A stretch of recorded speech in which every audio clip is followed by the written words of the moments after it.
Bom dia, boa tarde, boa noite para quem está assistindo esta super correção da provinha do Rio de Janeiro 2018 com a Prof. Silvia. Então vamos à provinha, senhores. Uma prova bem bacaninha. Eu sempre sou apaixonada pelas provinhas dos colégios militares, né? Essa aqui é sobre o comportamento das crianças de hoje em dia. Ah, muito interessante, não é? Porque é um assunto bem próximo à realidade de vocês. Vocês conhecem criancinhas birrentas, né? Meninas ou meninos, cheio de vontades, os vontadeiros. A minha avó dizia, fulana é que nem a Maria Lateja, tudo que vê deseja. A Maria Lateja, tudo que vê deseja. Essa prova é sobre isso, o comportamento infantil nos dias de hoje. Vamos ver o texto 1. Então é uma provinha que vai ajudar vocês, é uma provinha bem pro nível de vocês. Os textos bem interessantes, as perguntas bem elaboradas. Rio de Janeiro 2018, vamos nela. Texto 1, Princesa Arabella, mimada que só ela, do Milo Freeman. Essa historinha é da Princesa Arabella que queria tudo. E de repente, já que ela era a única filha do rei e da rainha, ela tinha tudo. Então o que ela ia querer de aniversário? Ela resolveu querer um elefante. Simples assim. Ela queria um elefante. E o elefante... Ela queria que o elefante, ela ganhou o elefante, ela queria que o elefante fizesse tudo o que ela queria, por exemplo. Vamos brincar! E o elefante ficou parado, triste, olhando para ela. Ei, você é meu presente, tem que brincar comigo. E nada do elefante. E o elefante começou a chorar e a ficar triste, pedindo para ir embora. E ela levou, então, o elefante embora. Só que chegando lá... vira-se a história, a elefantinha, esse elefante que estava com a Arabella era uma elefanta. E essa elefanta mãe tinha uma elefantinha. Vejam, o feminino de elefante é elefantar. Tinha uma elefantinha. E a elefantinha era tão mimada e vontadeira quanto a Arabella. E a elefantinha queria uma princesa. Então a mãe dela foi atrás de uma princesa. Só que a elefanta fez um jogo diferente, né? Fez um jogo de que não ia brincar. E vira-se a história. É muito legal, porque no final a gente nem imagina, né? Muito bacana. A Ruth Salles fez a tradução desse texto, dessa historinha. Vamos às perguntas. A princesa Arabella, número 1, pede de presente um elefante por quê? Qual seria a resposta bem clara que está aqui? Porque ela não tinha mais o que pedir, não é? Vamos te dar isso? Já tenho. Vamos te dar aquilo? Já tenho. Vamos te dar um espelho do tamanho da casa? Já tenho. Uma persiana dourada? Já tenho. Um pinico prateado? Já tenho. Tudo ela tinha. Claro que eu estou brincando, né? Mas ela tinha tudo, como diz no texto. A resposta letra A, não tinha mais o que pedir. Número 2. Os sentidos das palavras são construídos de acordo com o contexto, certo? A troca da letra minúscula na palavra elefante pela maiúscula na palavra elefante, quer dizer, torna-se um substantivo comum, o elefante, que é um animal, elefante é um animal, substantivo comum, ele torna-se elefante com letra maiúscula, substantivo próprio. Por quê? Porque aqui ele se tornou próprio, ele não se tornou qualquer animal. Era o elefante, o nome da criatura, o nome do bicho. Não era Maria, se chamava elefante. Então, expressa o quê? Vamos ver a letra A. Expressa que ao animal foi atribuída uma identidade, uma personalidade, sim ou não? Uma personalidade própria, certo? Ou seja, substantivo próprio, é próprio, ele é único, ele é próprio. Então, número 2, já vamos direto na letra A, que também é a resposta. Número 3, eu já tenho tudo isso! Exclamou a princesa. A palavra sublinhada indica que a princesa... Vamos lá na linha 14. Ela diz assim... na linha 10, tá? Quando mandam a gente ir numa linha, vamos subir sempre outras para ver o que dá. Eu já tenho, respondeu a princesa. E uma zebra de balanço? Já tenho. E o joguinho de chá? E o carrinho de boneca? E eu já tenho tudo isso! Exclamou a princesa. Eu já tenho tudo isso, nesse contexto indica o quê? Que ela já estava cheia de tudo. É ou não é?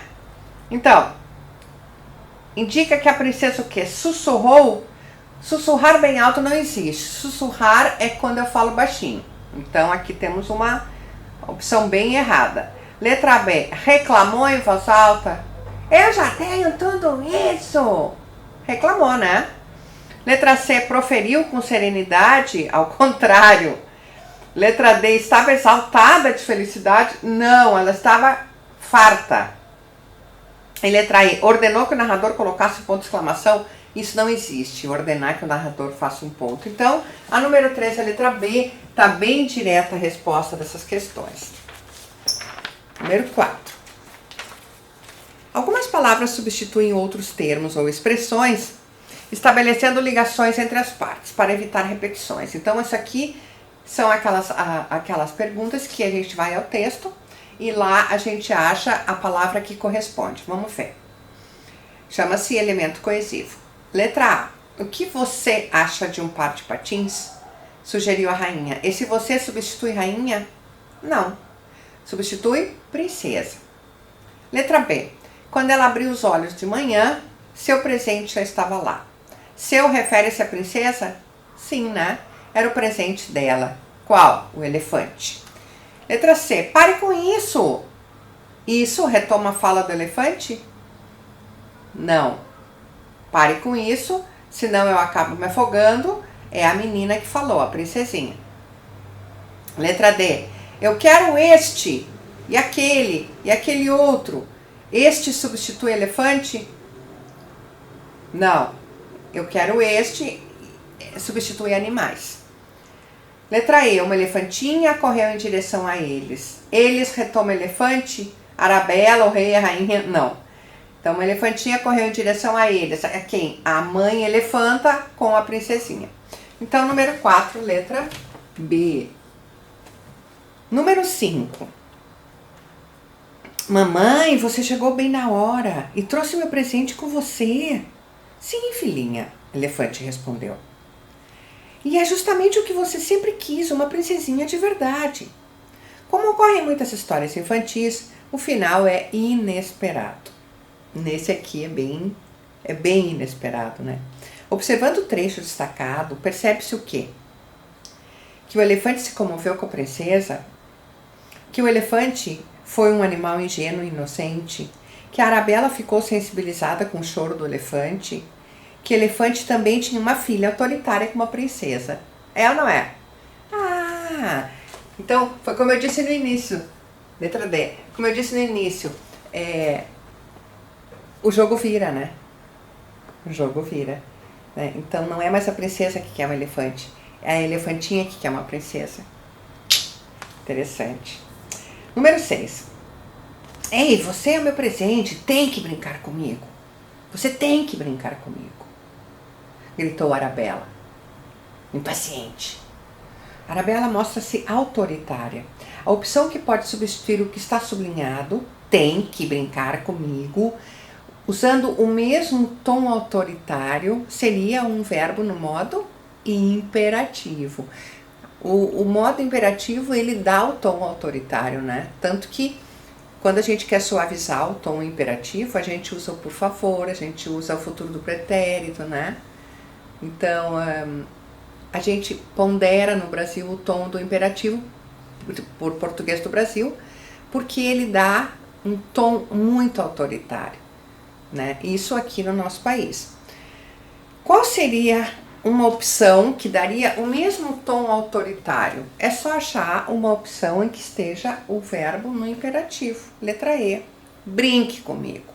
Já. Certo? Então, número 6, letra E, demonstra o verbo no imperativo. Questão 7. As histórias transmitem mensagens que muitas vezes podem trazer ensinamentos para a nossa vida. Uma lição que se depreende do desfecho do conto da Princesa Arabella está presente no seguinte ditado popular. Vamos lá. Uma lição que se depreende do desfecho do conto da Princesa Arabella. Vira-se a cumbuca, né? Qual seria? Quem tudo quer, tudo perde? Ou quem tudo quer, nada tem? Sim. Virou a cumbuca, a princesinha passou a ser vontade da elefantinha. Letra B, cavalo dado não se olha os dentes. A gente aplica muito, 7A, a gente aplica muito com não reclamar dos presentes que ganhamos, né? Mesmo que nós não gostemos, devemos sempre agradecer e mostrar aquele sorriso amarelo, né? Fazer todo um teatro, porque quando a gente ganha, a gente não tem o direito de reclamar. Gato escaldado tem medo de água fria. A gente usa esse ditado, esse provérbio, ditado popular. Gato escaldado tem medo de água fria, é que ele já tomou banho, então ele tem medo de água. Isso significa que pessoas que quando nós já passamos por uma situação difícil, né, nós já nos tememos outras parecidas. Então é essa. Em terra de cego, quem tem olho é rei. Então aqui é a esperteza, né? Basta ser um pouquinho esperto para conseguir as coisas.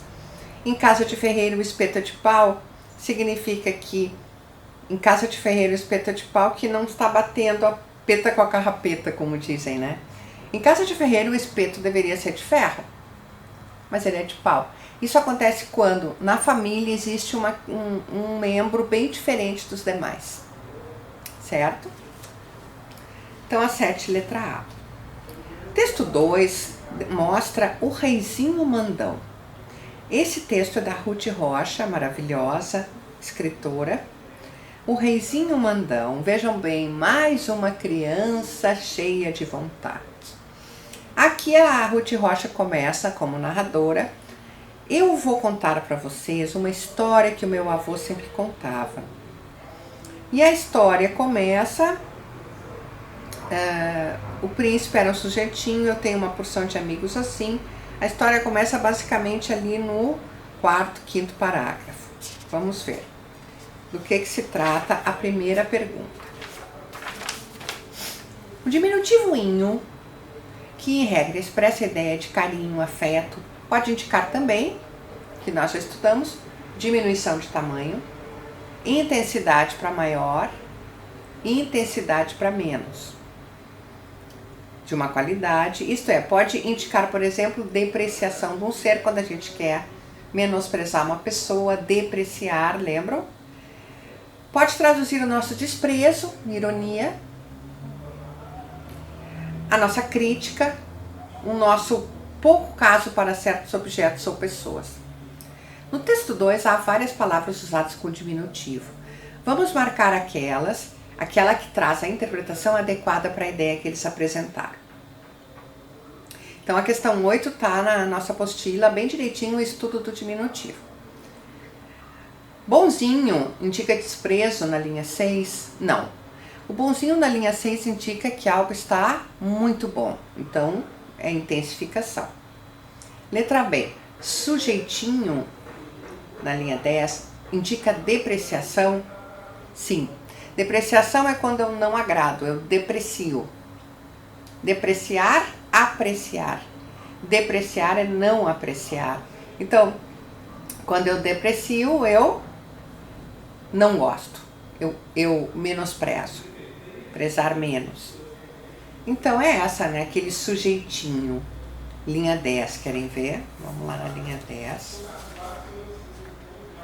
O príncipe era um sujeitinho muito mal educado, mimado, destes que as mães deles fazem todas as vontades e eles ficam pensando que são os donos do mundo. Então o príncipe era um sujeitinho muito mal. Sujeitinho era um entendem? Um nadinha. Isso, um sujeitinho. Então é depreciação, letra B.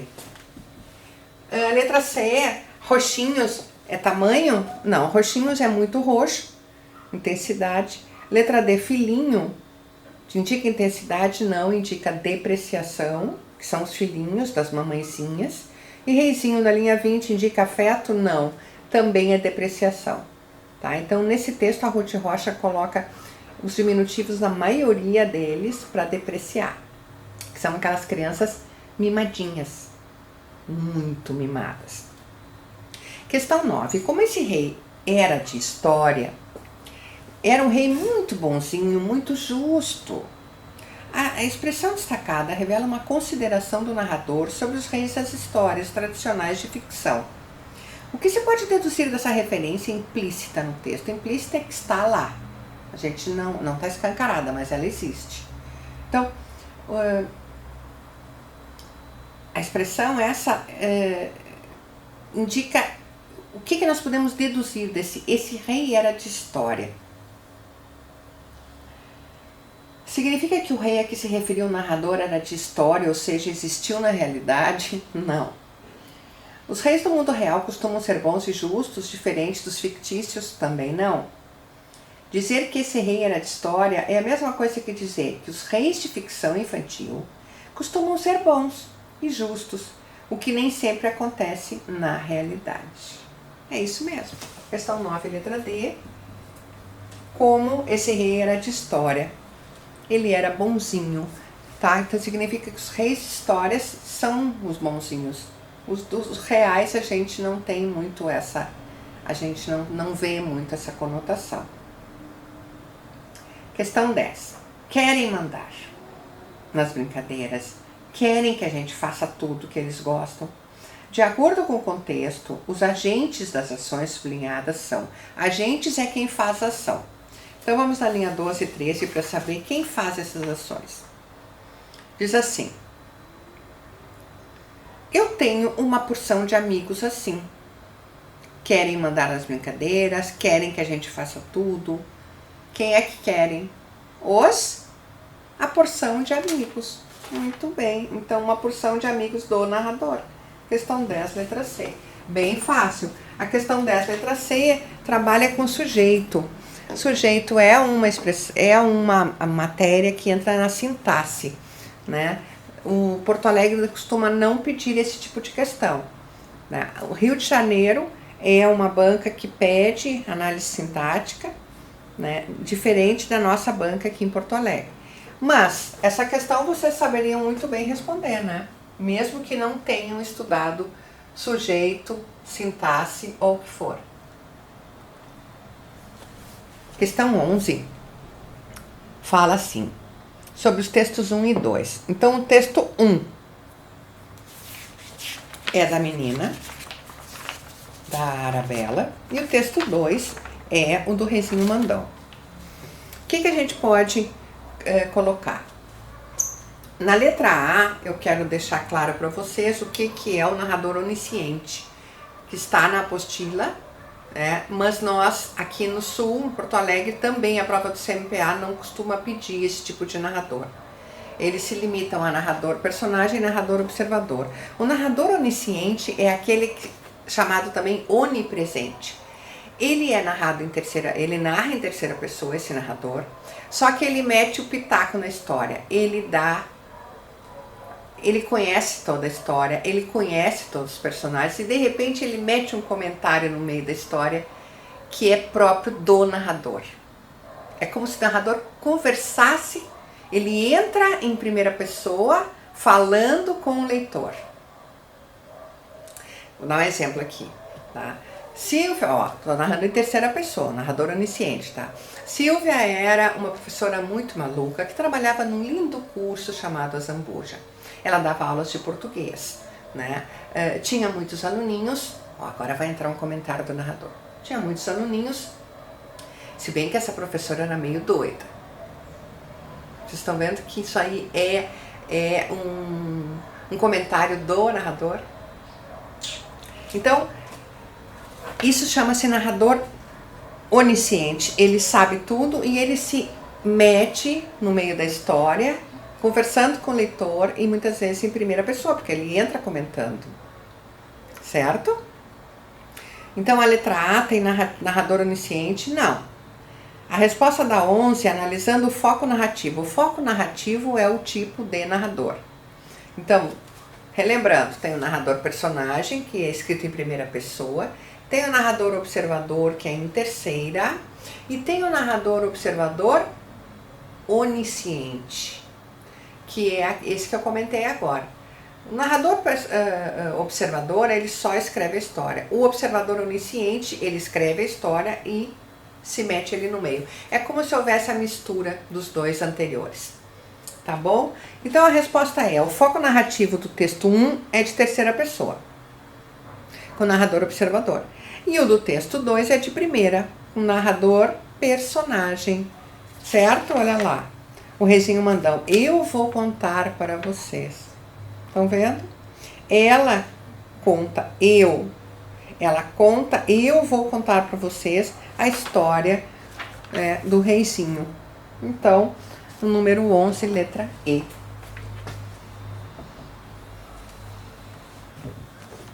Questão 12. Para Lilian Zolé, psicóloga e autora do livro Síndrome do Imperador, Entendendo a Mente das Crianças Mandonas e Autoritárias, impor limites não é simples e errar nas tentativas é comum. Então, o trecho tem como objetivo indicar o que está entre aspas, né? A opinião da especialista, uma informação considerada irrelevante, que não é relevante, não. Uma comparação entre especialista do tema, também não. Para Lilian, não estou falando de outro. Uma exemplificação de comportamento de crianças mimadas? Não. Uma apresentação somente de dados de identificação do profissional? Também não. Então, uma opinião de especialista no assunto? Sim. Impor limites não é simples e errar nas tentativas é comum. Questão 12, letra A. Agora vamos à questão 13, que diz assim: crianças educadas sabem respeitar os pais, outros adultos, seus amigos, colegas. Crianças mal educadas precisam aprender que elas não podem fazer tudo o que querem. Essa é, né? O trecho transcrito abaixo contém várias ações de crianças mimadas e sem educação. Vamos lá. O que elas fazem? Elas choram, elas se atiram, elas batem a cabeça, elas jogam os alimentos, cospem no rosto dos pais, agridem e ameaçam psicologicamente os progenitores quando seus caprichos não são atendidos. Aqui temos um erro dessa especialista. Progenitor é avô, genitor são os pais. Mas tudo bem, é só abrir uma explicação. Isso é erro da pessoa que fez esse texto, tá? Se reescrevermos todo o trecho que segue, como se os fatos tivessem acontecido em um momento específico da noite anterior. Um tempo específico da noite anterior. Então, a noite anterior foi ontem. Qual é o tempo verbal que indica uma ação que eu fiz ontem, que está perfeita na minha memória? Tá perfeita na minha memória, pretérito perfeito. Eu fiz uma vez e acabou.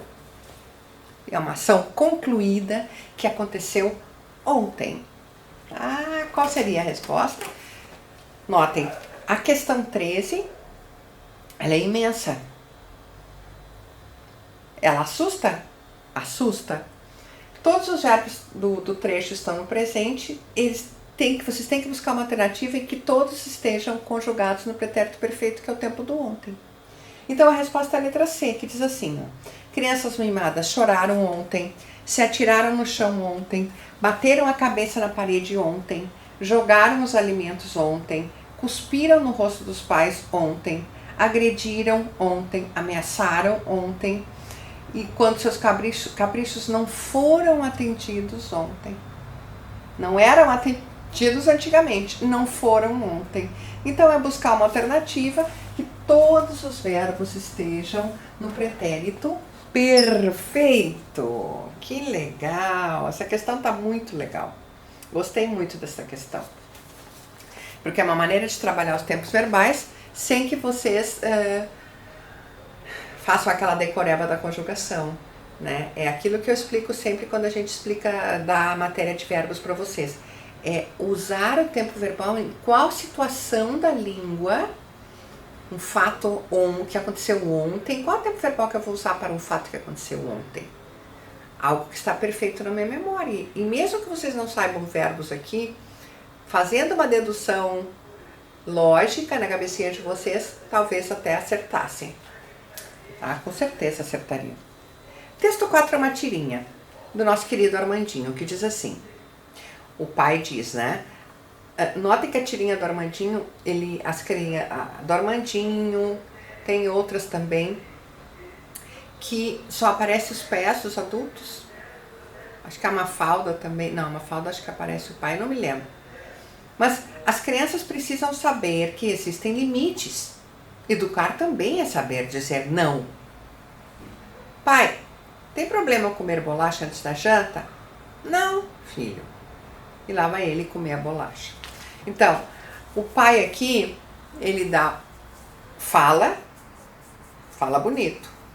Mas na hora de aplicar o conhecimento, ele dá para trás. Ele se contradiz, né?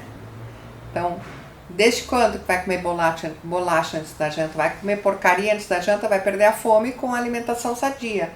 Vai comer porcaria, que é a bolacha. Então, sobre o texto 4, diz assim: na tira do Armandinho, a palavra não é usada em dois momentos diferentes, distintos. Marque a alternativa que melhor analisa a relação entre as duas ocorrências. Então, o segundo não contradiz o primeiro e eles indicam intenções distintas. Tá ali, ó. O segundo não contradiz o primeiro. Foi aquilo que eu disse aqui. O pai fala as coisas e depois, na hora de responder para o filho, ele se contradiz.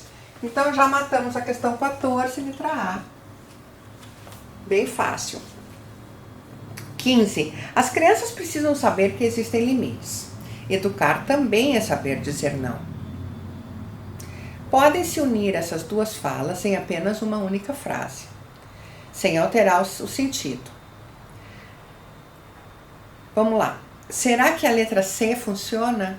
Letra A funciona com o C? Vamos lá. As crianças precisam saber que existem limites, se educar também é saber dizer não. É uma condição aqui? Não. É assim que vocês têm que fazer. E tentando uma, por mais que vocês já saibam a resposta ali, né? Vamos lá. Mas que indica oposição. As crianças precisam saber que existem limites, mas educar também é saber dizer não. Tem sentido isso? A segunda frase se opõe à primeira? Não. A segunda frase explica a primeira, né? Letra C, embora. Embora dá a ideia de contradição. As crianças precisam saber que existem limites, embora educar também é saber dizer não. Ainda que educar, não. Segunda oração, não contradiz a primeira. Por quê? Vamos ver se dá. As crianças precisam saber que existem limites? Precisam. Porque educar também é saber dizer não. A segunda oração explica a primeira. Então, 15, letra D. Que legal. Eu também acho. Quando ali indica tempo, nada a ver, uma relação de tempo entre as duas orações. Olhem o tamanho da questão 16 e ela é extremamente fácil. Pelos quadrinhos, pelas respostas, vocês têm onomatopeias, ó, tum, crash, pof, rim, rim, o boa e a fala do Calvin. Uau! Então vamos lá. Segundo o dicionário Howes, onomatopeia é o nome que se dá para a formação de uma palavra a partir da reprodução de um som natural. No último quadrinho do texto 4, percebemos que o Armandinho está comendo por uma representação gráfica que indica isso. crunch, crunch. O som dele comendo a bolacha, tá? Enquanto os quadrinhos abaixo, não ocorre esse mesmo tipo de representação, ou seja, não ocorre uma onomatopeia. Letra A, o balão está dizendo o choro dela, está mostrando o choro dela, buá. Ela não está falando buá. Aquilo ali é o choro colocado em palavras. Então a letra A não é. A letra B, tum.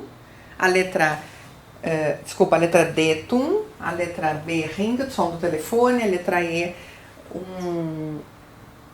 pof, crass, quebrar coisas e tal. E letra C, uau, notem, significa uma interjeição. Interjeição é quando eu falo uma emoção. Sempre vem acompanhado de um ponto de exclamação, né? Então, na letra C não existe onomatopeia. Não existe a escrita de um som. Era isso que eles queriam saber. Bem legal também essa questão. Texto 5 é outro texto bem bacana. Mãe que não consegue dizer não ao filho pede à escola que proíba pipoqueiro na porta. Acreditem que se quiser que isso é uma verdade. Foi tirado do blog do Anselmo Góes. Jornal O Globo foi publicado em um jornal em 2017, quando fizeram essa prova. Está disponível no blog do Globo. Acreditem se quiser. A mãe pede que tirem o pipoqueiro da porta do colégio porque ela não consegue ver o filho. Então diz assim, madame não educa. Já é o Anselmo Góes, esse no seu blog, ele já parte para a avacalhação dessa senhora, né? Madame não educa. A mãe de um aluno de um colégio particular tradicional da Tijuca, no Rio, pediu que a direção proíba o pipoqueiro de trabalhar na porta da escola. É que ela proibiu o filho de comer pipoca. Mas, sempre que vê o pipoqueiro, o miúdo aqui é a criança, né? Pede à mãe para comprar. E ela não sabe dizer não. Ah, bom. Esse bom é um tom irônico, né? Ah, bom.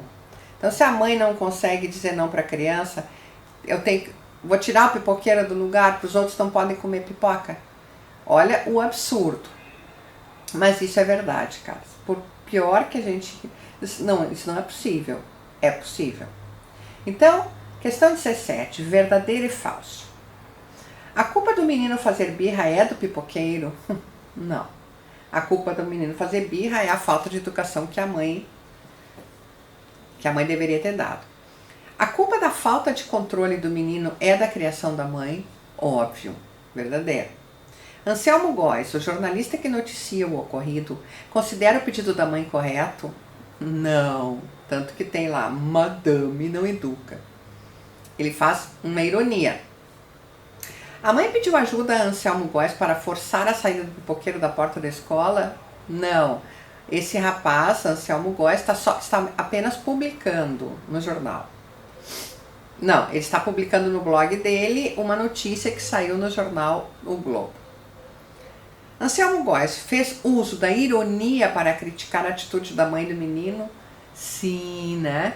Madame não educa e aquele final. Ah, bom. Então a resposta correta é falso, verdadeiro, falso, falso, verdadeiro, letra E. Show de bola. Questão 18. Madame é uma palavra usada para se referir ou se dirigir a uma mulher, que pode ser adulta, casada ou solteira, dona de casa ou patroa. É também, em muitas situações, usada como um tratamento a mulheres de classe social mais alta. Entretanto, de acordo com o contexto e com a intenção discursiva do autor, um mesmo termo pode representar algo específico que integra o sentido do texto.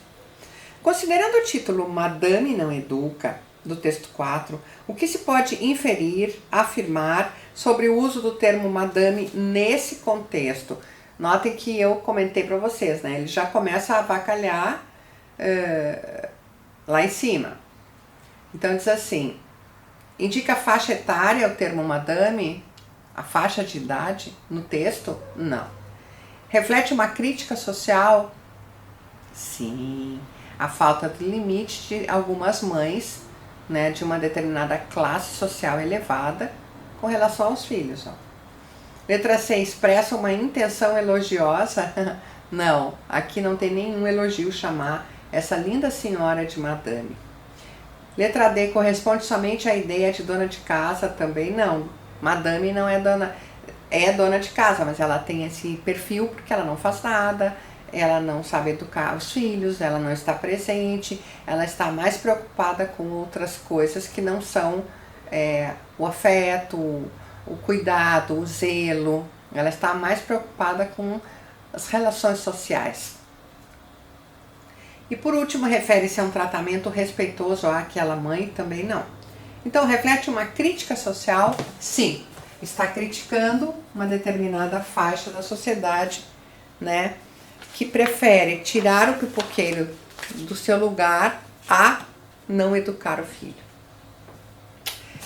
Sobre os textos 3 e 4, responda a questão. Então vamos lá. Qual é a alternativa com base no texto 5 que contém a fala que melhor corresponde ao comportamento de uma criança retratada pela psicóloga? Bom, a criança retratada pela psicóloga Lilian Zoletti é aquela criança da síndrome do imperador. Então vocês vão voltar lá no texto 5, desculpa. Vão voltar lá no texto 5 e vão... Não, desculpa. A da psicóloga é o texto 3, né? Texto 3, ó. Vocês vão olhar para aquela criança, corresponde ao comportamento de uma criança relatada pela psicóloga do texto 3. Qual frase do texto 5 ilustra essa criancinha da pipoca, da madame? Que frase essa criança pode ser atribuída a essa criança do texto 5, que não pode ver o pipoqueiro, que tem um ataque histérico e a mãe não sabe dizer não? Será que mãe, eu quero tanto comer pipoca? Será que é mãe, por favor, me dá pipoca aí? Mãe, eu posso comer pipoca? Mãe, eu queria comer pipoca. Mãe, me dá pipoca agora. É a letra E. Então, o filhinho da madame, né, ele manda. É um exemplo da criança que tem a síndrome de imperador. Ela se acha o imperador, que ela manda e os outros têm que obedecer. E a questão 20 é sobre todos os textos. Então vamos lá. Ao longo desta prova, você leu vários textos que de modos diferentes apresentam uma mesma ideia presente em todos os trechos destacados abaixo, exceto em 1. Releia as frases transcritas, observe-as dentro dos seus textos e aponte a única que por si só não indica o tema comum a todos os textos. Então, o tema comum a todos eles são as crianças vontadeiras, birrentas, teimosas, vontadeiras, eu já falei, as crianças que não têm limites, as crianças agressivas, as birrentas. Todas as alternativas ilustram esse tipo de criança, menos uma. Vamos ver a letra A. A princesa Arabella nem quis saber das dificuldades, ela queria um elefante. Ilustra uma criança imperador? Sim. Letra B. O príncipe era um sujeitinho muito mal educado, mimado, desses que as mães deles fazem as vontades e eles ficam pensando que são os donos do mundo. Sim, demonstra a criança com a síndrome do imperador. Com isso, o filho aprende que pode ter tudo o que deseja, em seu tempo e a seu modo, e que as pessoas irão servi-lo. Demonstra uma criança com essa síndrome? Sim. Letra D. Pai, tem problema em comer bolacha antes da janta? Isso demonstra uma criança com síndrome de imperador? Não. Aqui ele está questionando se ele pode. Então, ele está levando o pai ao seu nível hierárquico correto de perguntar se pode. Ele não diz me dá bolacha, ele diz pai, eu posso comer? Então aqui não demonstra uma criança que tenha a síndrome do imperador. Questão 20, letra D. Muito bem feita essa última questão. A proposta de redação, vamos ver do que se trata. Temos aqui quadrinhos da Magali. A seguir, você vai ler o início de uma história em quadrinhos da Turma da Mônica, do Maurício, cuja protagonista da vez é a princesa Magalise. Seu trabalho será continuar essa história em forma de narrativa a partir de onde o quadrinho parou. Então vamos ver se o quadrinho parou no clímax. Acredito que o quadrinho tenha parado no segundo parágrafo. Então tá lá. Muito tempo atrás, num reino distante, havia uma princesa, linda, frágil e delicada como todas as princesas. Oi, meu nome é Magalise. Ela gostava de brincar, de cantar, de andar em unicórnios pelos pomares reais. A tudo aqui é a situação inicial. Está apresentando a princesa, está apresentando o local, o cenário, as coisas que ela gostava de fazer. Continua sendo a situação inicial. Vamos lá. E como todas as princesas lindas, frágeis e delicadas, ela também era mimada. E como é? E bem mimada. Eu não sou mimada coisa nenhuma. Guardas, prendam o narrador. Viram? Agora, certo dia, vocês vão ter... Silvia, essa introdução está muito grande. Não importa. Isso é uma introdução de uma história em quadrinho. Agora eles querem que vocês continuem a narrativa. E a narrativa vai ser o problema que a Magali vai apresentar na historinha de vocês, a princesa Magalise. Então, certo dia ou certa manhã, a princesa Magalise acordou, entenderam? Então vocês vão começar a narrativa a partir do segundo parágrafo. Vamos prestar atenção. Para desenvolver a sua narrativa, você deve se basear no que já foi apresentado nesses quadrinhos, inclusive usando o mesmo tipo de narrador, terceira pessoa, que emite opinião sobre a personagem. Então eles querem que vocês usem o narrador onisciente. O narrador vai dar pitaco na história, ele vai interferir, tanto que aqui ele interferiu, ó.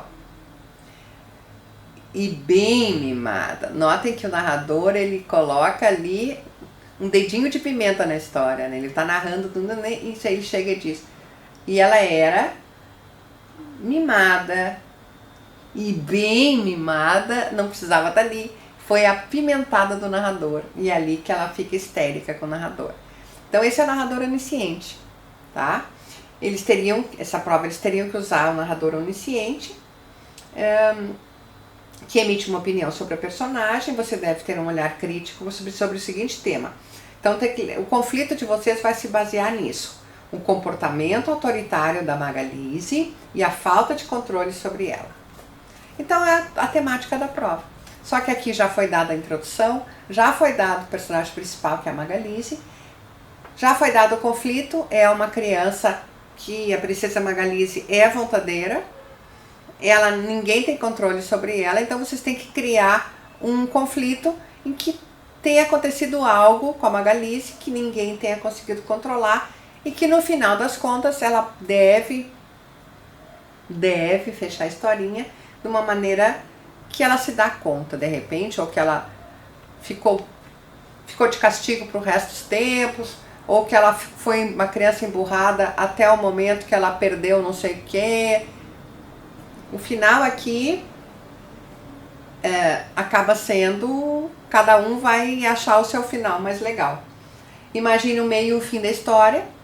Vocês vão fazer 3 parágrafos e desenvolva seu texto na folha para redação de acordo com o tema. Não pode faltar uma consequência do comportamento dominador da criança. Então eles querem que no final vocês façam a Magali pagar pelo que ela fez, pelo jeito que ela é, né? Então no final ela vai ter que se converter. Ou seja, não que ela vai se converter, mas ela vai se dar conta que fez errado. É isso que eles querem, consequência do comportamento. Ou ela vai ficar de castigo, ou ela vai deixar de comer por 3 dias, ou o pai dela vai botar ela de castigo na torre da Rapunzel. e lá ela vai ficar na torre só comendo maçã o dia inteiro, ou ela só vai passar a água. Alguma consequência de alguma coisa que ela fez, ela vai ter que pagar. Mas também deixe bem claro que ninguém tinha poder de segurar a princesa Magalice nas suas vontades. É algo parecido com aquela história da elefante, né? Da elefanta. Atenção, observe bem os detalhes e seja coerente com o início. Escreva no texto da folha de redação caneta azul, norma padrão, não pode copiar, né? O texto com menos de 17, no nosso caso seria menos de 20, máximo de 30, se passar de 30, não pode fugir ao tema e não pode identificar o candidato na folha. Fuga do tema seria vocês trazerem a princesa Magalice para morar hoje no apartamento no centro de Porto Alegre. Fuga do tema. Tem que seguir todos o cenário, a maneira dela ser. Muito legal essa história. Certo? Colégio Militar Rio de Janeiro 2018, uma provinha muito bacana. Espero que tenham saído muito bem, estava fácil. Mas é uma provinha fácil que vocês tinham que prestar bastante atenção, como são as provas do Rio de Janeiro, né?